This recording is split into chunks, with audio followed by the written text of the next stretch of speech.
সুমাস কিচেনে আজকের পর্বে সবাইকে স্বাগতম। আজকে তৈরি করছি ঈদের জন্য স্পেশাল কোফতা পোলাও।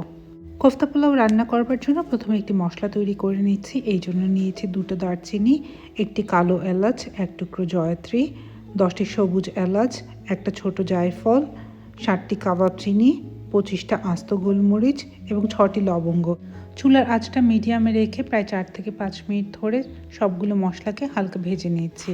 ভেজে মশলাগুলোকে ঠান্ডা করে একটি ব্লেন্ডারের মধ্যে দিয়ে সবগুলো মশলাকে একদম মিহি পাউডার বানিয়ে নিচ্ছি। চাইলে এই মশলাটা আপনি বানিয়ে এয়ারটাইট কন্টেনারে ভরে প্রায় 3 মাসের জন্য সংরক্ষণ করতে পারেন। পোলাও রান্না করবার জন্য আমি এখানে 2 কাপ পরিমাণে কালো জিরা চাল নিয়েছি। আপনি চাইলে বাসমতি চালও ব্যবহার করতে পারেন। চালগুলোকে ধুয়ে একটি ছাঁকনিতে তুলে রাখছি পানি ঝরে যাবার জন্য।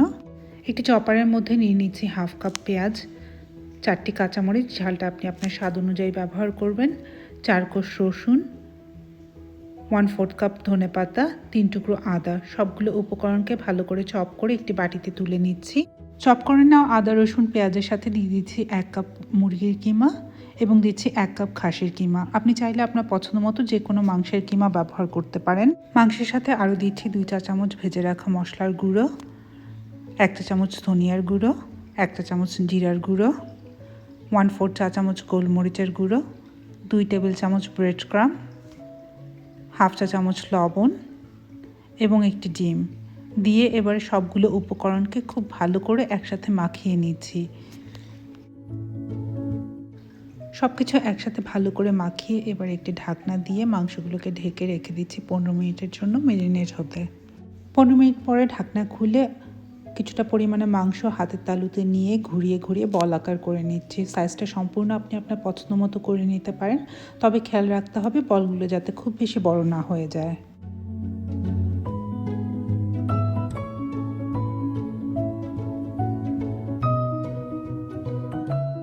একটি ফ্রাই প্যান চুলায় বসিয়ে দিচ্ছি তেলটা গরম হয়ে এলে এর মধ্যে দিয়ে দিচ্ছি মাংসের বলগুলোকে দিয়ে উল্টে পাল্টে মাংসগুলোকে প্রায় 5 মিনিট ধরে হালকা বাদামি রং করে ভেজে তুলে নিচ্ছি। আমার এই রেসিপিটি ভালো লাগলে সাবস্ক্রাইব করে সাথে থাকতে পারেন আমার পরবর্তী রেসিপির জন্য। পছন্দের রেসিপিগুলো শেয়ার করতে পারেন আপনার প্রিয়জনদের সাথে। আর রেসিপি নিয়ে কোনো প্রশ্ন থাকলে আমাকে কমেন্ট করে জানাতে পারেন। আর আমার জন্য একটি লাইক চেয়েই নিতে পারি। আপনার একটি লাইক আমাকে অনেক বেশি অনুপ্রাণিত করে আমার পরবর্তী রেসিপির জন্য।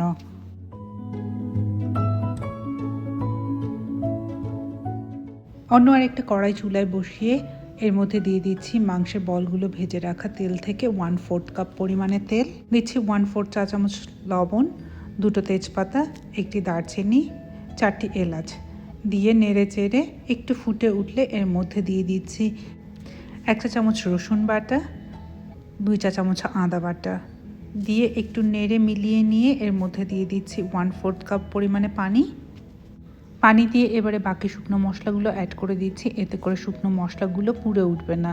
দিচ্ছি 1 চা চামচ ধনিয়ার গুঁড়ো এবং 1 চা চামচ জিরার গুঁড়ো। সব কিছু একসাথে নেড়ে মিলিয়ে খুব ভালো করে মশলাটাকে কষিয়ে নিচ্ছি। মশলা থেকে পানি শুকিয়ে তেলটা ওপর দিকে চলে এসছে। এই অবস্থাতে আমি একটি ব্লেন্ডারের মধ্যে 1/2 কাপ পরিমাণে পেঁয়াজ বেরেস্তা নিয়ে এর সাথে 1/4 কাপ পানি দিয়ে খুব ভালো করে একটি মিহি পেস্ট বানিয়ে নিচ্ছি। এবারে পেঁয়াজ বেরেস্তার পেস্টটাকে এই কষানো মশলার সাথে দিয়ে দিচ্ছি। নেড়ে সব কিছু মিলিয়ে নিয়ে এর মধ্যে দিয়ে দিচ্ছি 1/4 কাপ পরিমাণে টক দইটাকে খুব ভালো করে বাকি মশলার সাথে মিলিয়ে নিচ্ছি। এই অবস্থাতে আমার চুলার আঁচটা রয়েছে মিডিয়ামে।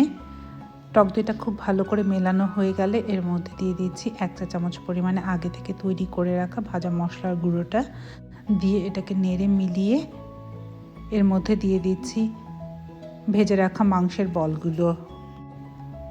বলগুলোকে কষানো মশলার সাথে খুব ভালো করে মিলিয়ে নিচ্ছি।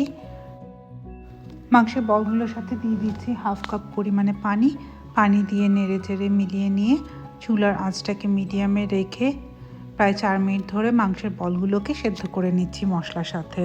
বলগুলোকে চুলা থেকে নামিয়ে অন্য একটি কড়াই চুলায় বসিয়ে এর মধ্যে দিয়ে দিচ্ছি 1 টেবিল চামচ পরিমাণে ঘিটা গরম হয়ে এলে দিচ্ছি 1/4 চা চামচ লবণ, একটি তেজপাতা, 5টি এলাচ, 1 টুকরো দারচিনি, 10টি আস্ত গোলমরিচ, 4টি লবঙ্গ দিয়ে নেড়ে চেড়ে একটু ফুটে উঠলে এর মধ্যে দিয়ে দিচ্ছি 1 টেবিল চামচ পরিমাণে পেঁয়াজ কুচি।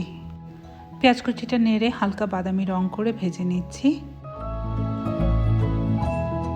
পেঁয়াজের সাথে দিয়ে দিচ্ছি 1 চা চামচ পরিমাণে আদা বাটা, 1/2 চা চামচ রসুন বাটা।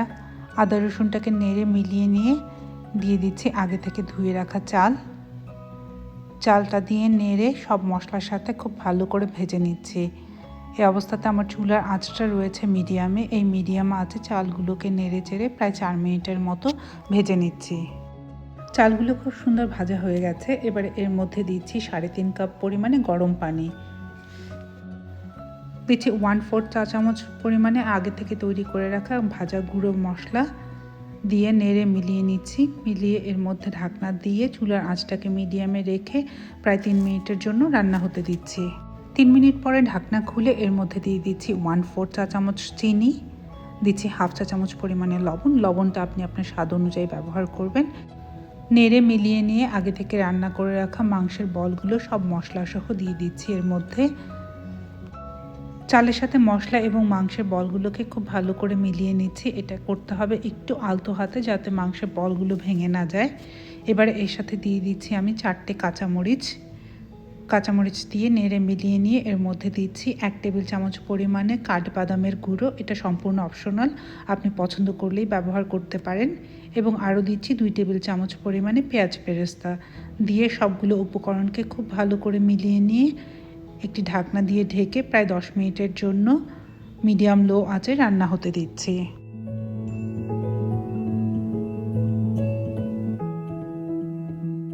10 মিনিট পরে ঢাকনা খুলে নেড়ে সব কিছুকে আরও একবার মিলিয়ে দিচ্ছি। এবারে ঢাকনার মধ্যে একটি তাওয়াল পেঁচিয়ে সেই তাওয়াল জড়ানো ঢাকনা দিয়ে ঢেকে চুলার আঁচটাকে একদম লোতে নিয়ে এসে 5 মিনিটের জন্য রান্না হতে দিচ্ছি। 5 মিনিট পরে ঢাকনা খুলে চালগুলো চেক করে নিচ্ছে। এখানে আমার চালগুলো খুব সুন্দর ফুটে গেছে। আশা করছি এবারে ঈদে আমার এই রেসিপিটি একবারের জন্য হলেও ট্রাই করবেন এবং জানাবেন আমাকে কেমন লাগলো। ধন্যবাদ সবাইকে আমার চ্যানেলটি দেখার জন্য। আবারও দেখা হবে নতুন কোনো রান্না নিয়ে সুমাস কিচেনে। ততক্ষণ সবাই ভালো থাকবেন। ধন্যবাদ।